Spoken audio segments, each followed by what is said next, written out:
नमस्कार दोस्तों, ई बस्ता IAS एकेडमी में आप सभी लोगों का स्वागत है।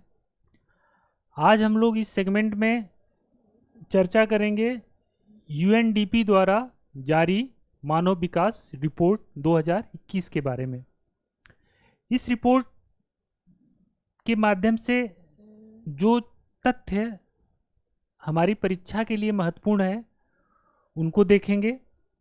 इसके अलावा कुछ इस रिपोर्ट में ऐसी फाइंडिंग्स हैं जो मुख्य परीक्षा के पॉइंट ऑफ व्यू से महत्वपूर्ण है, उन पे भी हम चर्चा करेंगे। सबसे पहले हम देखते हैं इस रिपोर्ट में प्रारंभिक परीक्षा के लिए महत्वपूर्ण तथ्य क्या हैं।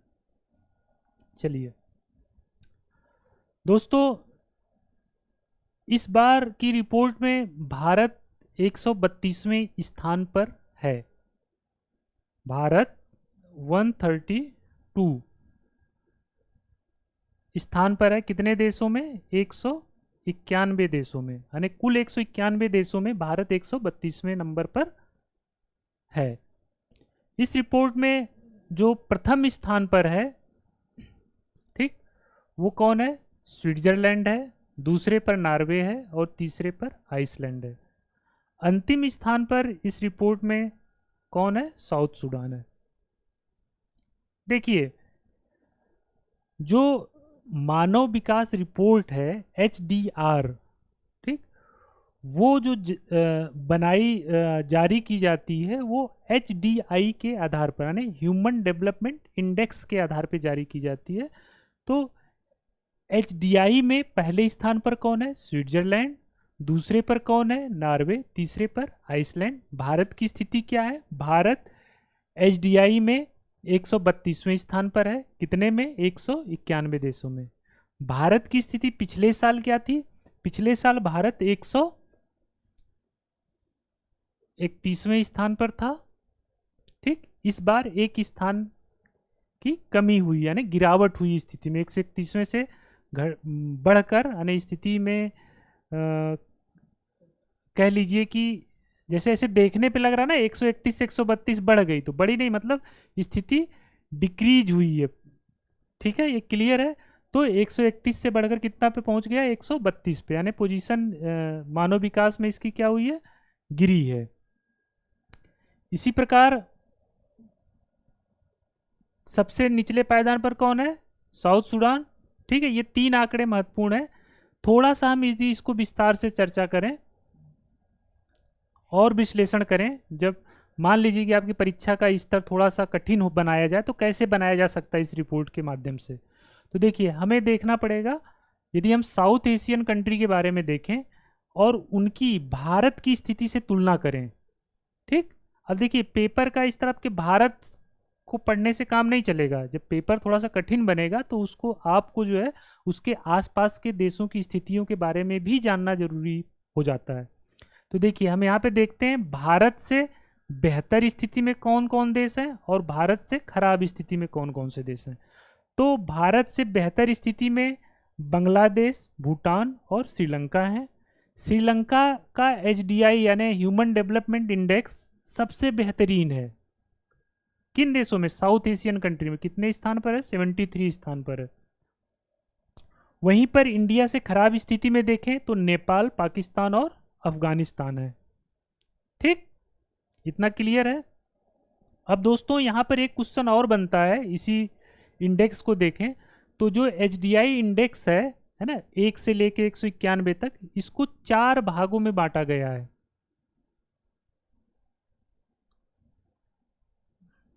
ठीक। एक पहला जो भाग है वेरी हाई HDI वाले देश, ठीक, अति उच्च HDI वाले देश। दूसरा है हाई HDI वाले देश, यानी उच्च HDI वाले देश। तीसरा है आपका मीडियम HDI वाले देश, यानी मध्यम HDI वाले देश। और तीसरा है लो HDI वाले देश। ये कैटेगरी बताने का सिर्फ इतना उद्देश्य है कि भारत जो है आपका मीडियम मध्यम HDI वाले देशों की कैटेगरी में आता है, ठीक। वहीं पर आपकी ये जो ये देश हैं आपका कौन सा, पाकिस्तान और अफगानिस्तान, ये आपके आते हैं लो में। मतलब साउथ एशिया में यही दो देश हैं, अफगानिस्तान और पाकिस्तान, जो लो में आते हैं। इंडिया आपका मीडियम में आता है, और ये और ध्यान रखिए श्रीलंका ये हाई में आता है, बहुत महत्वपूर्ण है। ठीक है ना, पूछ सकता है आपका कि कौन सी साउथ एशियन कंट्री जो है उच्च मानव विकास सूचकांक में आता है, तो वो आपका श्रीलंका आता है। ठीक है, ये पूछा जा सकता है। इसमें सबसे महत्वपूर्ण है वो ये है कि भारत की स्थिति किस कैटेगरी में है। तो भारत जो है मध्यम विकास वाले एचडीआई, मतलब मध्यम एचडीआई वाले कैटेगरी में आता है। क्लियर है इतना? ठीक है दोस्तों, ये तो हो गए रैंकिंग के बारे में। अब थोड़ा सा हम जो है इसके और पहलुओं पे चर्चा कर लेते हैं जो हमारे प्रारंभिक परीक्षाओं से, ऑब्जेक्टिव परीक्षाओं के लिए महत्वपूर्ण है। तो सबसे पहले हम ये जान लेते हैं कि एचडीआर रिपोर्ट जारी कौन करता है, एचडीआर रिपोर्ट कब से जारी की जा रही है। तो दोस्तों एचडीआर रिपोर्ट जो है संयुक्त राष्ट्र विकास कार्यक्रम अर्थात यूएनडीपी द्वारा जारी की जाती है।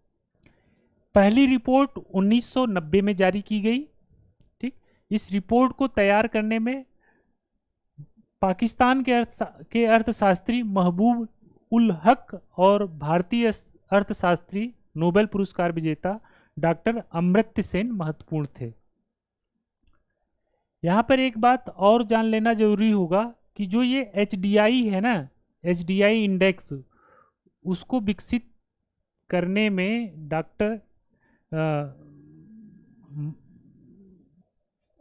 अब डॉक्टर थे कि नहीं थे, रहे ही होंगे, इतने बड़े अर्थशास्त्री हैं, तो डॉक्टर महबूब उल हक का महत्वपूर्ण योगदान रहा है। ठीक है, ये अब एक और इसमें महत्वपूर्ण तथ्य है कि जो ह्यूमन डेवलपमेंट रिपोर्ट जारी की जाती है, इसके साथ ही साथ कुछ और भी रिपोर्ट जारी की जाती हैं, मतलब कुछ और भी इंडेक्स इसमें शामिल हैं। हम लोग केवल एचडीआई करते रहते हैं, उन चीज़ों को इग्नोर कर देते हैं, लेकिन आपसे प्रश्न उन पे भी पूछा जाता है। जैसे कि ह्यूमन डेवलपमेंट रिपोर्ट में, ठीक, मल्टी डायमेंशनल पॉवर्टी इंडेक्स और जेंडर इनइक्वलिटी इंडेक्स, बहुआयामी गरीबी सूचकांक और लैंगिक असमानता सूचकांक, इनको एचडीआर के साथ कब से जारी किया जा रहा है। तो दोस्तों इन दोनों इंडेक्स को एचडीआर के साथ 2010 से जारी किया जा रहा है। ये प्रश्न जब आपकी परीक्षाओं में आएगा तब आप चकरा जाएंगे, इसलिए इन बातों को ध्यान से मतलब जो है देखिए।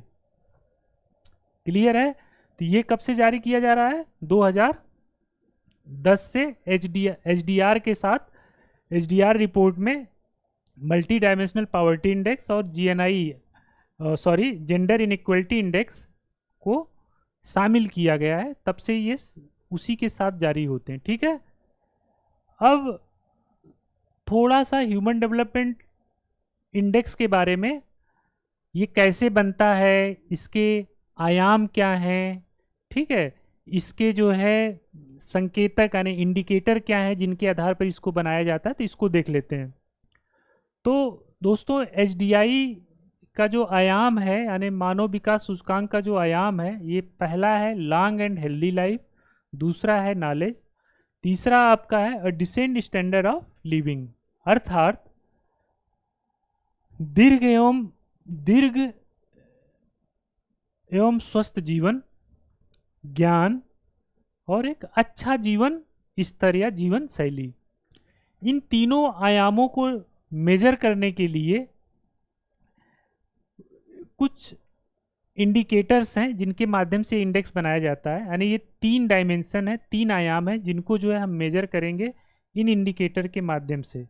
तो जो लॉन्ग एंड हेल्दी लाइफ है उसको लाइफ एक्सपेक्टेंसी एट बर्थ यानी जन्म के समय जीवन प्रत्याशा। नॉलेज को आप जो है 2 indicator, expected year of schooling यानी स्कूली शिक्षा के प्रत्याशित वर्ष और एक है मीन ईयर ऑफ स्कूलिंग, अर्थात स्कूली शिक्षा के औसत वर्ष, इनके माध्यम से। और डिसेंट स्टैंडर्ड ऑफ लिविंग को जो मेजर किया जाता है जीएनआई पर कैपिटा, अर्थात प्रति व्यक्ति सकल राष्ट्रीय आय। ये जो पॉइंट है ना, ये बहुत महत्वपूर्ण है। फिर मैं एक बार कहूँगा, जब पेपर का स्तर थोड़ा सा बेहतर होगा तो वहाँ पे ये आपको दिखाई दे जाएंगे प्रश्न में, ठीक है।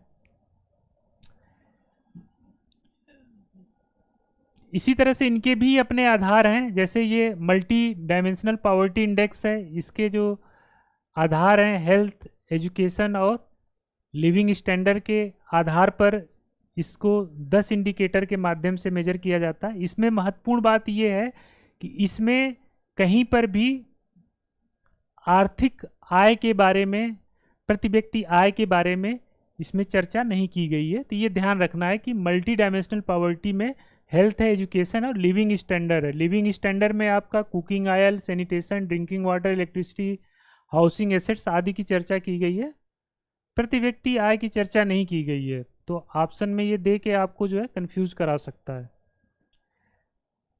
ठीक है। इसी तरह से जेंडर इनइक्वलिटी इंडेक्स में रिप्रोडक्टिव हेल्थ, एम्पावरमेंट और मार्केट पार्टिसिपेशन, इनके आधार पे जो है इसको बनाया जाता है GII को, ठीक है।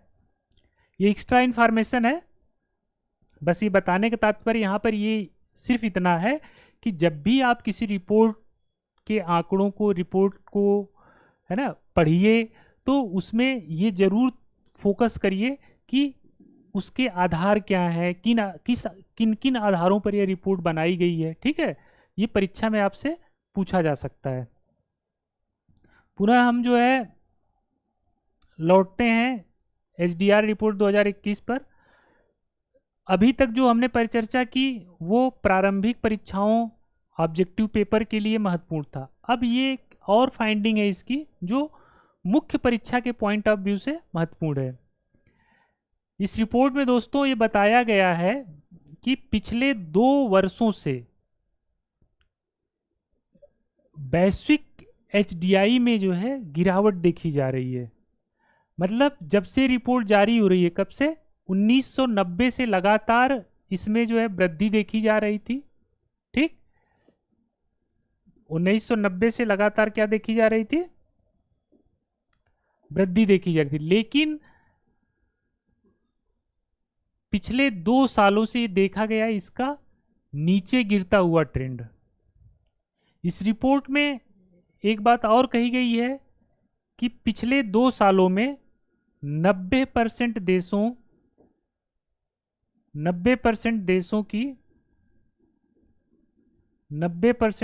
के HDI में क्या हुई है, गिरावट देखी गई है, ठीक। इसी प्रकार भारत के संदर्भ में देखें तो भारत के HDI इंडेक्स में भी पिछले 2 सालों से गिरावट देखी जा रही है। भारत की भी HDI पिछले 2 सालों से क्या हुई है, ये डिक्रीज हो रही है, नीचे। इसका जो ग्राफ है यहाँ पे दिखा रहा है नीचे गिरता हुआ 20 और 21 में।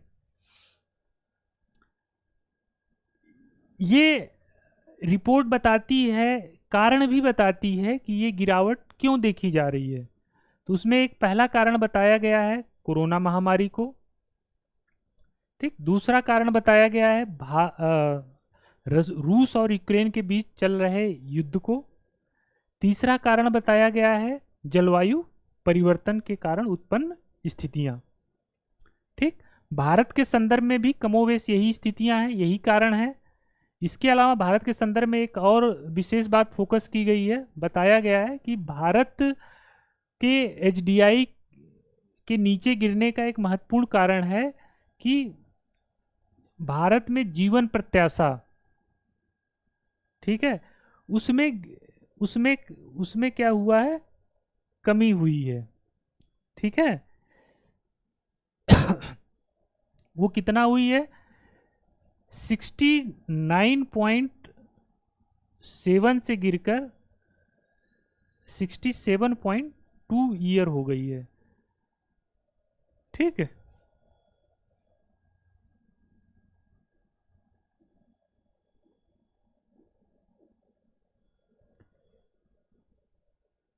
ठीक। अब यहाँ पे ये देखिए, मैंने कहा ये मुख्य परीक्षा के पॉइंट ऑफ व्यू से लिखित परीक्षाओं के लिए महत्वपूर्ण है। तो यहाँ पे प्रश्न पूछा जा सकता है भारत के संदर्भ में कि भाई भारत एक कल्याणकारी राज्य है, ठीक, वो कल्याणकारी विकास कार्यों में ठीक ठाक व्यय करता है, लोगों की क्षमताओं को बढ़ाने के लिए जैसे स्किल डेवलपमेंट प्रोग्राम आदि को लगातार कर रहा है। इसके बावजूद भारत की एचडीआई क्यों गिर रही है, ठीक, और इसको बेहतर करने के लिए क्या उपाय किए जा सकते हैं। तो जो अभी तक हमने चर्चा की, इस माध्यम से आप इस प्रश्न का भी उत्तर दे सकते हैं, इन स्थितियों को आप बेहतर तरीके से समझ सकते हैं। ठीक, तो आज के लिए दोस्तों बस इतना ही। अगले टॉपिक में हम फिर मिलेंगे, उस पर चर्चा करेंगे। तब तक के लिए नमस्कार, थैंक यू।